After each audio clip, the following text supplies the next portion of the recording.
Most of the companies either die or simply become irrelevant. I wanted to show you how it is possible to build a long-term successful company. It demands at least two things. With those two ingredients, you can build that success.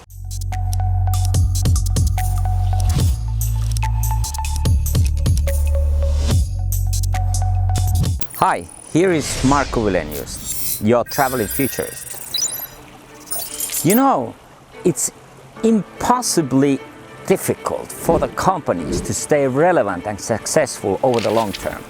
That's why most of the companies either die or simply become irrelevant. So there are some secrets into that, and I'm gonna explain them. Here is some context for you. It is well-known fact, companies at some point in their life shooting up very rapidly, everything goes very fine, and then something happens and the magic is gone and they come at best on the average. Now, I have done some studies about it because for me, it was a very interesting question of how to understand those companies that build kind of a sustainable, viable success story. What's behind that? What type of the things they are doing right? Because you can also see that, well, they're not doing it exactly the same way, but they have something in there that builds this unbearable success, if you can say so. And I'm gonna tell you a couple of examples of those type of the companies. So here comes my first example. It's a company called Patagonia. Some of you might know this company that produces apparel, outdoor clothing, gadgets for climbing and so forth. The company was founded in 1970s by the guy named Yves Cuignard, who was an apt mountain climber. But he was also very passionate about the nature. He really loved the nature. Now he couldn't find the type of the gadget that was good enough. So he started to make them by himself. And out of that grew an actual company, which we today call Patagonia. But he wanted to build this company in a very special way so that the people that start to work in the company, they also share the same spirit of respect for the nature. He made around this idea of respecting the nature, the whole business kind of a proposition of the company. So that if you're buying our gadgets, if you're buying our clothes, you are also part of the movement towards sustainability. And this was way before most of the other companies were talking anything about the sustainability. So this mission of doing as little as possible harm to the environment while they are running their business led to a lot of innovations over the time. And he also wanted the company employees to enjoy the nature. He wrote a book which title was Let My People Go Surfing, which was the idea that if the people continue to be engaged with the nature, they take that same spirit also into the organization. And today, it's a very exceptionally run company and the brand. And what's more to that, the loyalty of the customers is almost unprecedented. I've been having a research over the back of the years about this company, and I can really say that this is indeed the case. So something exceptional there.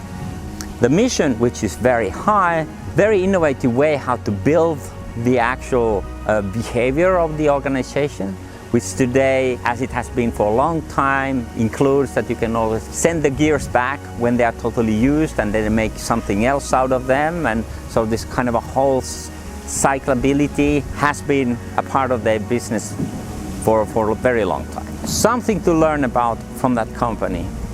And I'm sure they're gonna continue their success story as long as they keep this spirit within them. My second example comes from a Finnish software company, which was founded much over 20 years ago. And this company wanted really to reinvent the way the software is produced and then later delivered to the customers. First of all, what they did was that they assigned the decision making to the teams. And those autonomous teams decide upon everything, starting from the budget.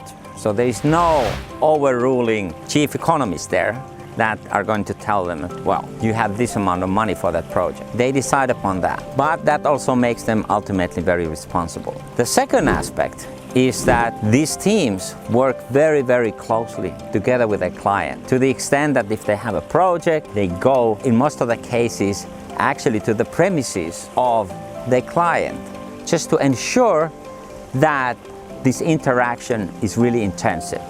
Because according to their ideology and philosophy is that only with sufficient communication, the client ultimately gets what he or she really wants. And that's very rare in today's world, where most of the products are delivered as standard products without much of the tailoring.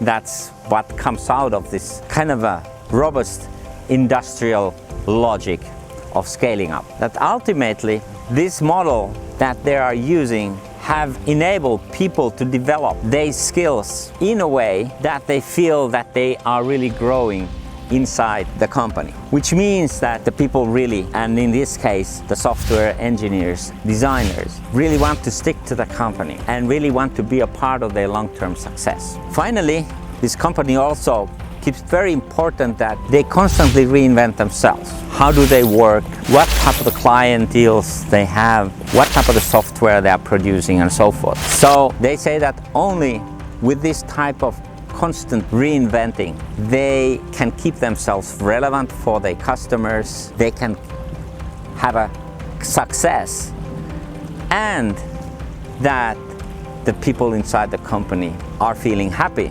about their work and their life. This combination of factors shows that it takes a lot of effort to build this kind of a very exceptional environment where you kind of break most of the traditional ways how you are running a company. But if you do that in a really deliberate way, what comes is continuous success, and that is really interesting. The third company that I want to mention to you, based on my research, is the Dutch company called Buurtzorg, which is basically in the business of caretaking for elderly and the neighborhoods.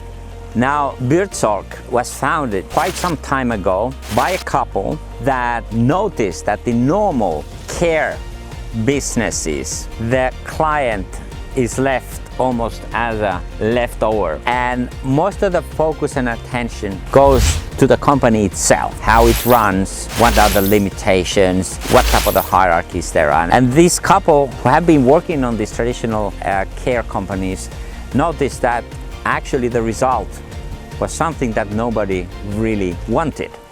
So they wanted to do things in a very different way. They took one single focus, and this focus was that let's build everything around the nursing, because the nurses are the heart of the company, not the business managers, not the CEO, not even the clients, the nurses. So let's take care of how these nurses can best use their skills and talents and build the whole company around it. Sounds simple maybe, but it was a revolution inside the care business. They built autonomous teams where they give all the possibility to the decision making solely to the nurses. So the nurses were responsible how they deal with their clients, with what frequency, using what type of the methods and medications and all that. What was the result? Nurses started to pour into the companies because that they finally are respected as nurses in this company, and they are not troubled by overload of bureaucracies and hierarchies, maybe doctors saying this and that, people from economy section saying this and that, so that they really are the ones that decide. And of course they wanted to do their job as well, as good as possible. So what happened was that actually the quality of the service went up while the time they had to spend their clients actually diminished. Strange thing, but all this happened because of the nurses being at the center focus of the organization. And so with that, they reinvented the wheel and they became phenomenally successful as a nursing company, taking care of the people. The lesson: when you are building company and business with a human face, as all that has to do with taking care of the people that nursing is all about. You really should focus on people, and you should really let the people of the company, the employees, the nurses, to use their best talents. Give them freedom, but also give them responsibility, and they will do it. Now, with these businesses that I mentioned, I wanted to show you how it is possible to build a long-term successful company. But there is one risk, one caveat, which all of these companies and everybody else who wants to do the similar trick of building a highly long-term successful companies need to take into account.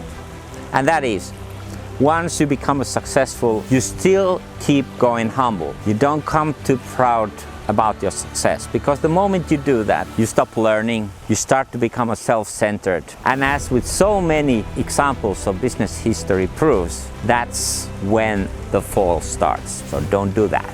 So, summarizing, building a continuously successful company over the long term, it demands at least two things. First of all, you need to delegate the power to the people that are actually running the company in everyday life. And secondly, you need to have a mission which overrules any business objectives, that defines them. And only with those two ingredients you can build that success.